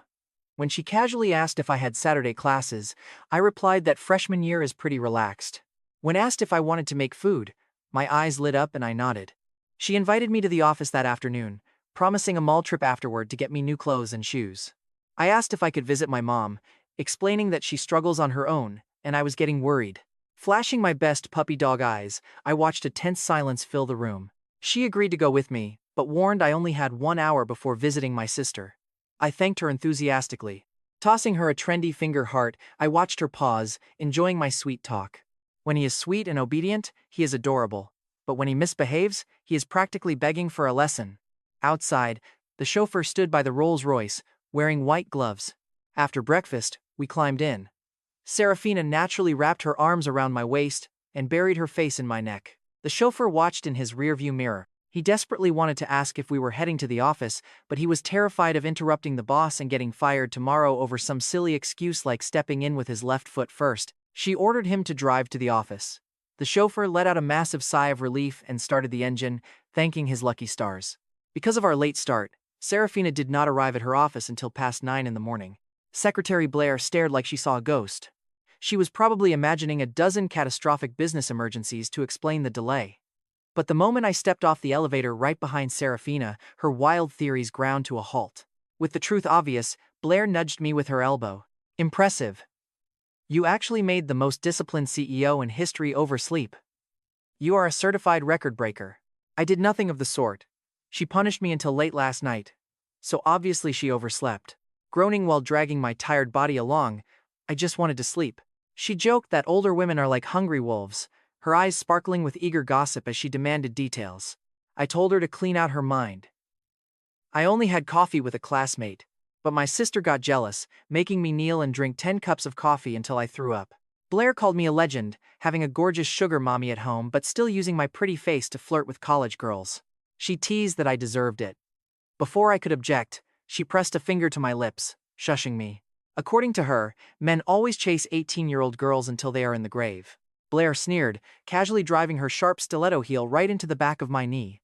My leg gave out completely, almost sending me face first into the glass wall. What happened? Serafina called out in concern. Nothing. I just tripped. Behind her back, Blair stuck her tongue out. Little home wrecker. She teased that I must be practicing my seduction spells. Before I could defend my honor, she bolted inside. I hobbled after her while rubbing my sore thigh. Getting stabbed by a stiletto heel is no joke. Why did you take so long? What were you even doing? Serafina glared at me, her eyes narrowing dangerously. The expensive fountain pen in her tight grip looked ready to snap. I tripped near the elevator and my knee hurts, so I walked slow, I stammered. She told me to go rest in the lounge. Instantly, the terrifying tension faded and her grip on the pen relaxed. I nodded, letting out a quiet sigh. But as I passed her desk, she grabbed my wrist and aggressively pulled me down. Falling onto her lap, I instinctively wrapped my arms around her neck to stay up. Listen to me, my little canary, she whispered in a terrifyingly soft voice. Do not try playing games right in front of me. Stay away from Blair. If I see you two acting cozy again, I will break her fingers one by one right before your eyes. She was smiling, but it was a cold, violent expression. Be a good boy for big sister. Go rest in the lounge. Stop being so clingy. She gave my waist a sharp, painful pinch. I winced, but she just kept smiling and gave me a quick kiss. Go on now, big sister will come find you after work. Watching us, Blair felt like a massive third wheel.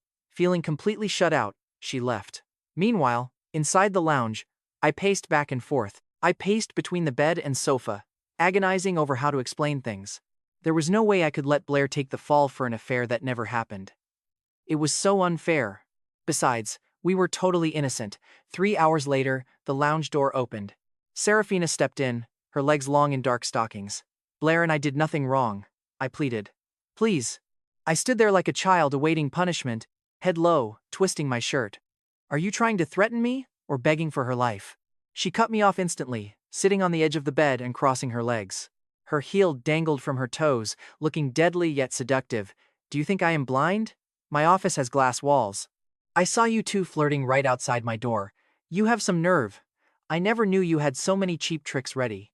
Or have you just been playing obedient this whole time? She lit a cigarette, smoke hiding her face, masking whatever she was feeling. Her words dripped with venom. Serafina, why do you always have to do this? Why do you constantly accuse me? You are so controlling, and you never actually listen. Is your version of reality the only one that matters? I kept my head low, knuckles white as I gripped my shirt. It was the only courage I could muster to push back. My eyes burned, voice shaking. What did you call me? You are rebelling now. I hate you, Serafina. You are a ruthless monster. I wiped a tear, yanked the door open, and bolted. Crying in front of her was not an option. I had to protect my dignity. Caspian, if you dare walk out of this building today, I swear to God, you will regret it for the rest of your life. And you will regret what you just said to me. Serafina snapped, launching her burning cigarette across the room. It hit the expensive carpet, instantly smoldering into a black hole, but she was too furious to care or notice. She was trembling violently. Those 3 words, I hate you, echoing inside her head. I ran blindly down the corridor and crashed straight into Blair, sending her files flying. Watch where you are going, she snapped. Ignoring her, I dove into the elevator just as the doors slid shut. Behind me, she wondered if I was crying. Dealing with a sugar mommy is tough business, she sighed, gathering up her paperwork. Suddenly, a burning smell hit her. Dark smoke was creeping out from the lounge. Fire! Where is the boss? She grabbed a nearby water bottle and rushed straight into the smoke-filled lounge. The carpet was burning, flames licking dangerously close to Serafina's heels, but she stood completely frozen like a statue. Blair tore off the cap and threw water over the flames. It took 6 whole bottles to put them out. Boss, what are you doing? The room is burning and you are just standing here. Where's Caspian? It took Serafina forever to snap out of her daze. She looked completely lost. He took the elevator down, she mumbled. Go get him. Bring him back. If he refuses, break his legs and drag him here. Go. She sounded completely unhinged. Her brain totally short-circuited. Boss isn't breaking his legs going a bit too far? Look, I'm just an assistant, not some cartel hitman. They don't pay me enough for this. Plus, I'm a woman. How am I supposed to physically overpower him? You are protecting him, so you two really are having an affair? Serafina shrieked. Blair, how dare you? No, I'm innocent. Boss, please. Did Caspian run off crying because you falsely accused us of having an affair and screamed at him? Innocent? Right? I'm literally losing my mind here. Serafina stumbled out of the lounge, collapsing onto her office sofa and rubbing her temples. She lit another cigarette, took a drag, and forced a breath. Blair, where do you think my little canary went? She asked, her voice hollow. Probably to find his mom. Why? Because that's what I did when I was a kid. Whenever I was hurt, hungry, or wronged, I looked for my mom. I bet he just wants to hide in his mother's arms for comfort. Find his mom? Serafina crushed her cigarette out. She fell silent. He is still so young. He has carried such a heavy burden for years, and his mother is completely useless. Now that he is hurting, he doesn't have a single shoulder to lean on. Out on the streets, the gray weather matched my miserable mood completely. The bright sun vanished, swallowed by dark clouds and howling winds. I walked aimlessly for an hour, eventually winding up at my old run-down apartment complex. I jogged down the cracked alleyway and climbed the sketchy concrete stairs to the familiar door. Just as I reached for my keys, the door swung open. A massive, muscular guy stood in the doorway, his biceps threatening to rip his shirt apart. I stumbled back in shock. Who are you? I asked nervously. The guy snapped back. I should be asking you that. Why are you creeping around my door? the giant barked. Where's my mom? How the hell should I know who your mom is? The woman who used to live here. I tried to describe Beatrix's height with my hands. The giant finally got it. Oh, her. She sublet this place to me a month ago and moved out. What? She moved? Where did she go? I was stunned. How would I know? I'm not her relative. Are we done here? Get out of my way. I have to get to work. The guy pushed right past me and headed downstairs. I followed him out of the building in an absolute daze. My brain was screaming. She moved out? How is that even possible? She did not have a single dollar. I couldn't believe Beatrix would just abandon me and my sick sister, vanishing into thin air. Especially since Aurelia isn't cured yet. Wait, Aurelia will definitely know. I snapped back to reality and sprinted toward the main road to catch a cab. But this area was practically a ghost town. I waited for 20 minutes without seeing a single cab. Then, a voice called out, well, if it isn't handsome little Caspian. A sultry voice cut through the wind. I spun around to see a cherry-red Ferrari idling by the curb. A heavily glammed-up woman leaned out of the window, waving at me. I did not recognize her face, but that voice was unmistakable. Are you talking to me? Who are you? I am the owner of the club you used to work at. Vesper, remember? We met once. Oh, kind of. I scratched my head. Honestly, I had barely looked at her face that night. Where are you heading? Cabs do not come out here. Want a ride? I am heading back to the city anyway. Would that be too much trouble? Not at all. Hop in. Once I got in, Vesper looked at me curiously. Why are you all the way out here in the slums? I thought Serafina took you in. Did she get bored and dump you? My face instantly burned red with embarrassment. I wanted to melt into the leather seats and disappear. No, we just had a fight. I came back to look for my mom. Oh, so you're heading back to her now? Vesper sounded genuinely disappointed. She was probably hoping Serafina had thrown me out so she could scoop me up and play with me for a bit. I need to go to the hospital to see my sister. If you can just drop me off nearby, that would be awesome. Vesper smiled. I will take you right to the door. I live near there anyway. Thank you, Boss Vesper, I said politely. Don't call me boss. Just call me Sister Vesper. Thank you, Sister Vesper, I corrected myself, smiling shyly. Good boy. She reached over and patted my shoulder playfully. She pulled the Ferrari over a block from the hospital. I can only take you this far. There is no parking up ahead. You will have to walk the rest of the way. That's perfect. I unbuckled, hopped out, and waved. Thanks again. I sprinted toward the hospital entrance. Vesper watched me run off with a predatory smile. He is just too cute. I really need to find myself a college boy just like him. I wonder how that feels. Unfortunately, my desperate sprint was completely pointless. When I reached the VIP floor, Serafina's personal security team immediately blocked me. Young Master Caspian, please do not make this hard on us. We're just employees. Without Boss Lu's permission, you cannot go inside. If we let you in, we will be heavily punished. Please understand. I completely lost my temper. Why? Why do I even need permission to see my own sister? She's a hospital patient, not some maximum security prisoner. I tried to shove my way past him, but the difference in our physical strength was just laughable. One guard pushed me, and I hit the ground hard. Inside the room, Aurelia heard my shouting. She tried to scramble out of bed, but two nurses instantly pinned her down and covered her mouth. Don't blame us, Miss Aurelia, they whispered. We are only following orders. Without word from Boss Lu, you cannot see your brother. Just stay quiet, and we will keep giving you your scheduled injections. Aurelia shook her head in absolute terror, thrashing against their grip, but her weak, sick body had no strength left. She couldn't budge them. As a nurse prepped the syringe, Aurelia struggled desperately. She couldn't understand how this nurse possessed the grip strength of a silverback gorilla. Holding both her wrists with one hand and covering her mouth, telling her to quiet down and be good. The needle pierced her skin, sending the sedative into her veins. Aurelia's eyelids immediately grew incredibly heavy. She drifted into a deep, drug-induced sleep. The nurse sighed that she was finally out, fighting like a wild honey badger for a sick girl. One nurse sighed, this family is so tragic. Boss Lu took a liking to the brother, keeping the sister hostage under medical guise just to force him to submit. Are you insane? Keep your voice down. Want to die? Capitalist waters run deep and dark. We are nobody. Just take the paycheck and do the job. Keep quiet. Defeated, I had to give up. I walked away from the VIP ward, looking back with every step. The only tiny sliver of comfort was the bodyguard whispering that her recovery was going perfectly. I sat on the curb outside, watching the traffic pass with a hollow heart. My stomach growled, staging a violent rebellion after running around all afternoon throwing up 10 cups of coffee. Mom, where did you go? I muttered to the empty air, letting out a long, depressed sigh. A voice told me to stop moping and go apologize to Boss Lou. She warned that the consequences of rebelling are far worse than a bruised ego. I looked up. Secretary Blair was standing right there, looking down at me like a disappointed older sister. I asked how she found me, and she laughed that finding me was child's play for her corporate intelligence network. I am not going back. This time, I am being stubborn. I crossed my arms and turned away, rejecting her advice. She asked if a pet canary really has the right to be angry at its owner. She spoils you rotten, Blair said, advising me to go back and apologize unless I wanted to never see my sister again. She falsely accused me, and yet I wasn't supposed to be angry. As for never seeing Aurelia again, I knew Serafina was 100% capable of enforcing that. I was angry, but what could I do? I was just a powerless, broke college kid. I needed this job. If she fired her sugar baby, my luxurious life would vanish.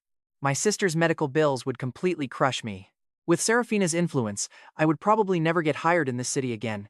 I told Blair I understood, letting out a pathetic, self-deprecating laugh. My fight with Serafina was over. Good boy, she smiled. Blair smiled and ruffled my hair like a golden retriever, saying she was heading back to the office. She offered a ride or a cab of shame. I told her I would go alone. Your wife is actually pretty easy to win over. Just bow your head, say some sweet words, and this will blow over. Blair spent 20 minutes giving me a pep talk before leaving. I took a deep breath, hailed a cab, and headed back to my golden cage. Look who finally remembered where he lives. Serafina's icy, sarcastic voice sliced through the air the second I stepped inside. Thought you ran off to another woman? Sister, I am sorry. Your little canary was wrong. Oh, so you admit it? Earlier, you acted like some flawless saint. Let me guess you tried to hide under some girl's skirt, failed, and realized who pays your bills. Her heavy sarcasm roasted me so thoroughly that I couldn't even form a sentence. Did you go mute? Come over here, she snapped, but her heart softened at my pathetic posture. She was giving me an easy way out. I ran over, dropped to my knees, and rested my head on her lap like a beaten puppy. Sister, I am sorry. I shouldn't have made you mad. It was my fault. Do you still hate me? No, she sighed. Are you ever going to pull a stunt like that again? Her sharp eyes left absolutely zero room for negotiation. Never again. I will listen to every single word you say. You treat me so well, giving me everything I could ever want. I know you just hate seeing me with other women. You only control me because you love me. I parroted the exact psychological manipulation she had been feeding me for months. Honestly, it felt like I was brainwashing myself. I will remember. She asked if I was hungry, if I had eaten lunch. I looked up with big, sad eyes and shook my head. Pippa, tell the kitchen to whip up some food. Pippa, who had been lurking nearby enjoying the live drama, instantly snapped to attention. Yes, boss, right away. Then Serafina looked at me. Come here, let big sister hug you. Serafina patted the empty spot on the sofa next to her. I instantly understood the assignment. I stood up, sat beside her, and naturally melted into her embrace, leaning my head on her shoulder like it was the most normal thing ever. Sister, I went to find my mom today, but she moved away. I choked out the words, the crushing weight of abandonment hitting my chest. The landlord said she sublet the apartment a month ago without even telling me. Hearing this, Serafina's hand paused in my hair. For a split second, a dark, triumphant gleam flashed in her eyes, though she quickly masked it with a practiced look of pure sympathy. Oh, my poor baby, she cooed, pulling me even tighter against her chest. It's all right. You don't need a mother who would abandon you. You have me now, and big sister will give you all the love you need. I'm all you'll ever need. Listening to her soft, hypnotic voice, a cold dread began to pool in my stomach. Her comfort didn't feel like a warm embrace. It felt like a python tightening its coils, and over the next month, life became a suffocating routine. By day, Era dragged me all over campus, treating me like a glorified pack mule, while Isolde constantly tried to intervene, turning every single lunch break into a high-society Cold War. By night, I returned to my luxurious prison, playing the perfect, obedient canary for Serafina, but the cracks in my golden cage were starting to show. One evening, while Serafina was trapped in a late board meeting, she told me to grab a specific document from her home office safe. She even gave me the passcode, a rare display of trust. While searching for the folder, a small velvet-lined box tucked in the corner caught my eye. Right beside it lay a stack of medical receipts. Curiosity completely overrode my survival instinct. I looked at the receipts: premium ovulation inducers, high-dose prenatal vitamins, fertility clinic consultation fees, and beneath those, a bank transfer record showing a massive sum of money wired to an offshore account belonging to Bricks. It was for my mother, attached to a legally binding NDA, effectively paying her to vanish from my life forever. My blood ran ice cold, my knees buckled, and I collapsed onto the thick Persian rug, gasping for air as the room spun. She didn't just want a toy, she was systematically cutting every single tie I had to the outside world, buying off my own mother, all while secretly drugging herself to force a pregnancy and chain me to her side permanently. If she got pregnant, I would never see the light of day again. Waiting 3 years to pay off my debt was no longer an option. I had to run right now. The next day at school, I looked like a total walking corpse. Dark circles bruised my eyes, and my hands wouldn't stop shaking. "What is wrong with you? You look like you got run over by a tractor," Era demanded, slamming a stack of books onto my desk. I didn't have the energy to bicker. I just buried my face deep in my arms. "Just leave me alone today. Ara, please." Hearing this, she frowned, her arrogant facade faltering for a quick second. Without a word, she walked out into the hallway and dialed her phone. "Uncle Barnaby, did you finish that background check on Caspian?" "What do you mean he's a debt slave?" "To who?" "The Lou Group?" 10 minutes later, Ara marched back into the classroom, grabbed me by the collar, and dragged me to an empty study room. To my surprise, Isolde was already sitting there with her arms crossed, looking equally serious. "I know everything," Ara stated, slamming the door shut. "Your $4 million debt, your sister being held hostage in the Liu family's private ward, and the fact that your sugar mommy is basically a psychopathic warden." My eyes widened in pure terror. "How did you please? We are actual old money," Isolde interrupted smoothly, sipping from a thermos. "Serafina Liu is just a new money tech CEO. Her influence is cute in the corporate world, but to our families, she is a mere insect. Ara and I had our people look into you when you started acting like a terrified, abused puppy." "Why are you guys doing this?" I croaked, my voice shaking. "If you know who she is, you know she will destroy anyone who tries to take me." Ara scoffed, flicking her hair over her shoulder. "Don't flatter yourself. I just can't stand the fact that someone else is bullying my personal servant. If anyone is going to make your life miserable, it's going to be me. Plus, you owe her $4 million, right? Absolute pocket change." She pulled a crisp, gold-embossed checkbook from her designer bag, scribbled down some numbers, and slapped it right onto my chest. "Here. $4 million. Go throw it in her face." I can't just take this," I stammered, staring at all those zeros. "You are not taking it. You are borrowing it." Ari sneered. "Interest-free. But you are working for me until you graduate. You are trading a psycho sugar mommy for a very demanding boss. Deal?" "Wait." I swallowed hard. "Even if I pay her back, I still cannot leave. She has my sister. Her bodyguards guard Aurelia 24/7. Isolde smiled a sharp, aristocratic smile that genuinely sent shivers down my spine. "Leave that to me. My family owns the largest medical conglomerate in the country. We have full legal authority over patient welfare transfers. I have already dispatched a tactical medical extraction team. By the time you get home tonight, Aurelia will be resting safely in our ultra-secure VIP facility. Serafina's hired guards won't even have time to blink." I looked between the Sundar heiress and the graceful campus belle. They were rich, ridiculous, and completely out of touch, but right now, they looked like real angels. Tears finally spilled over my eyelashes. Thank you both." "Stop crying, it is disgusting," Ari muttered, though her cheeks flushed bright red and she aggressively looked away. That evening, I walked into the mansion with my spine straighter than it had been in months. The heavy doors clicked shut behind me. "You are home early," Serafina's voice drifted down from the grand staircase. She walked down gracefully, wearing her signature silk nightgown, a cold, predatory smile playing on her lips. "Good. Come up here, I missed you," she purred. "I am not coming up, Serafina." Her smile froze. The temperature in the room plummeted. "What did you say?" I reached into my jacket, pulled out the check, and placed it on the glass coffee table. $4 million. Your debt is paid in full. I am leaving." Serafina stared at the check, then let out a sharp, hysterical laugh. "Where did you get that? Did you sell yourself to another woman? Do you think a piece of paper means anything? Caspian, you signed a contract. And do I really need to remind you where your precious sister is?" "Aurelia is not at your hospital anymore," I said, my voice staying steady despite the wild hammering of my heart. "She was legally transferred an hour ago by the Vanguard Medical Group." Serafina's face turned deadly pale. She snatched her phone and dialed her head of security. I could hear the panicked voice on the other end confirming that a fleet of armored ambulances and corporate lawyers had already legally seized Aurelia. "You Serafina dropped the phone?" her composed CEO persona completely shattered, leaving only the frantic, obsessed Yandere underneath. "You cannot leave me," she screamed. "I paid your mother to run away so you would only rely on me. I did everything for you. You belong to me." She lunged, trying to grab my shirt, but I stepped back. "You did not do it for me. You did it to own a person," I said quietly. "I know about the fertility drugs, Serafina. I know about the offshore accounts. It is over. Guards, stop him. Lock the doors." She shrieked, tears of absolute madness streaming down her face. The security guards rushed in, but before they could lay a hand on me, the front doors burst open. Uncle Barnaby marched in, flanked by a dozen heavily armed men bearing Isolda's family crest. "Boss Lou," Uncle Barnaby said, his voice polite but carrying the heavy weight of a mountain. "The young master's debt has been fully settled. If you attempt to illegally detain him, our family will consider it an act of war. I highly suggest you let him walk." Serafina fell straight to her knees on the cold marble floor. The reality of her total powerlessness against a true elite family finally set in.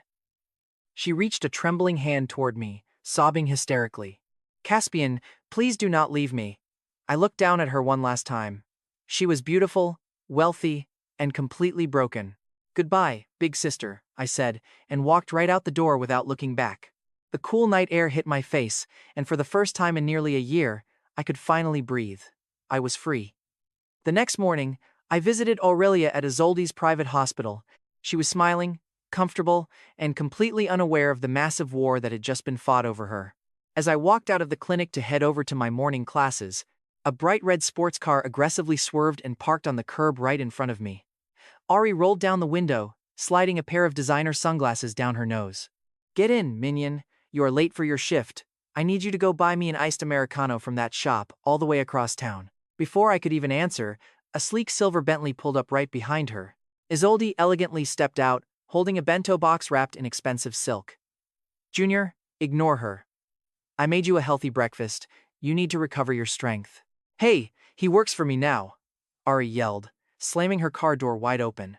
"He only borrowed your money, he did not sell his soul to you," Isolde shot back with a sweet, venomous smile. Watching the two of them instantly break into another loud argument right on the sidewalk, I could not help but let out a genuine laugh. My life was still a total wreck. I was broke, owed $4 million, and stood trapped between two terrifyingly wealthy girls. Yet as I looked up at the bright, clear sky, a huge realization hit me. For the first time in forever, my life actually belonged to